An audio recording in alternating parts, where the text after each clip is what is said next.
Good evening and thanks for joining us. Tensions continue to rise in Venezuela today over whether humanitarian aid will be allowed into the country. The National Guard tear gassed protesters from both Venezuela and Colombia who tried to reach bridges between the two countries. The clashes happened in the bordering cities of Urena in Venezuela and Cucuta in Colombia. On the Colombian side of the bridges, opposition protesters tried to escort trucks with emergency food and medical aid into Venezuela using what leaders call a humanitarian avalanche. On the Venezuelan side of the border, the Venezuelan National Guard injured more than 24 people as protesters set fire to buses. PBS NewsHour special correspondent Nadja Drost is in Urena, Venezuela. I saw one bus being burned and crash into a house, and then the house was set on fire. So I think that for protesters who wanted this to be a peaceful event, that chance was lost when some of the actions of the protesters turned violent. However, we did see an attempt at a negotiation.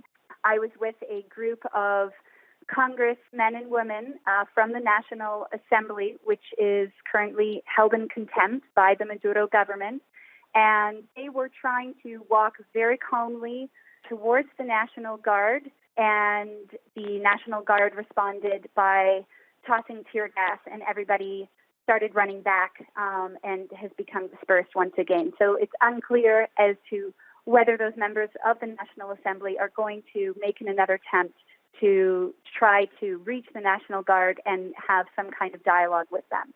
Venezuela's President Nicolas Maduro says the aid is a precursor to an American invasion and continues to pledge to keep the assistance out.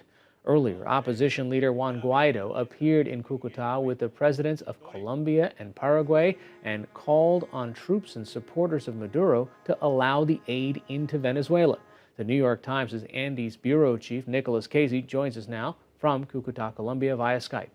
So basically, the opposition's been trying to get food past Nicolas Maduro's blockade at the borders, and they haven't been able to. They've amassed hundreds of people on some of the bridges. It looks like there's been thousands, but Maduro has been pretty strict about not letting the full number of aid shipments get in. On one border, there was some aid that got in, but it got burned by the soldiers on the other side.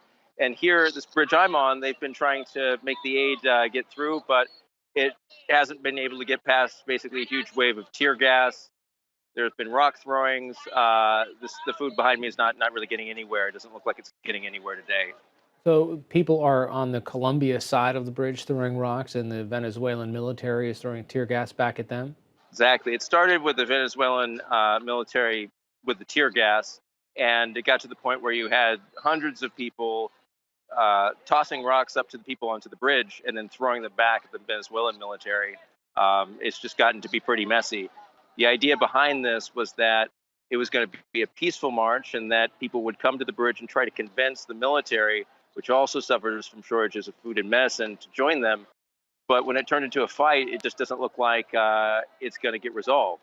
You know, Nicolas Maduro this afternoon severed basically all diplomatic and political ties with Colombia. He's saying, look, this is a staging ground for violence against Venezuelans. And this is huge because Colombia and Venezuela have been at loggerheads many times before. They've even had troops on their borders during Hugo Chavez's time.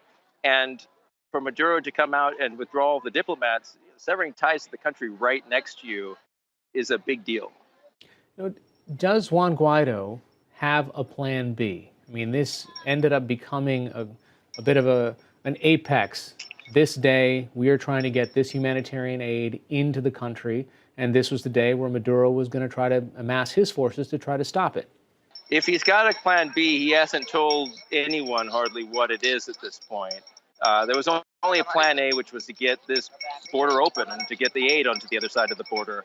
Now what we're looking at might be something much longer, standoff here. The truck's just sort of sitting there, sort of a trench-style conflict where both sides kind of dig into these border bridges and nothing passes through them. Earlier this week, you cataloged the migration or the exodus out of Venezuela.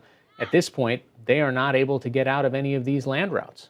Well, no, not Cucuta. That route that I was on with the migrants starts here and then goes up to a 12,000-foot pass in the Andes. People used to be able to walk through this, whenever they wanted to and start their journey, no matter how tough it was. If they wanted to start that today, they wouldn't be able to do that. Nicholas, the sentiment there, the people were optimistic, I assume, this morning when they wanted to see these shipments go through. As the day has progressed, what are people thinking and feeling there?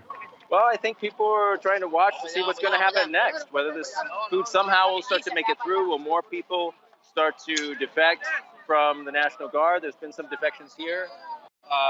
It's a big crowd that's sort of amassing here again. The situations are changing by the minute, but yeah, we'll have to see. So can you tell me a little bit about the soldiers that were supposed to be on those bridges from the Venezuelan side who defected today? Yeah, so I was actually here when some of this happened. Suddenly there were cheers and commotion, and members of the National Guard started to come over. There were 8 of them, and they were brought over to an immigration building on the other side of the border. They essentially had defected to this side, and they're going to stay in Colombia. Because it's got to be hard for some of those soldiers who have families who aren't getting enough to eat, that this humanitarian aid would benefit. This is the opposition's argument, which is that the soldiers which are throwing the tear gas also are suffering from the same problems that average Venezuelans do, which is they don't have food for their own families. This has been the offer of Juan Guaido to offer people amnesty if they come over to the side. And, I think you'll see probably more of these defections as time passes. All right. New York Times' Nicholas Casey joining us via Skype from Colombia tonight. Thanks so much. Thanks, Harry.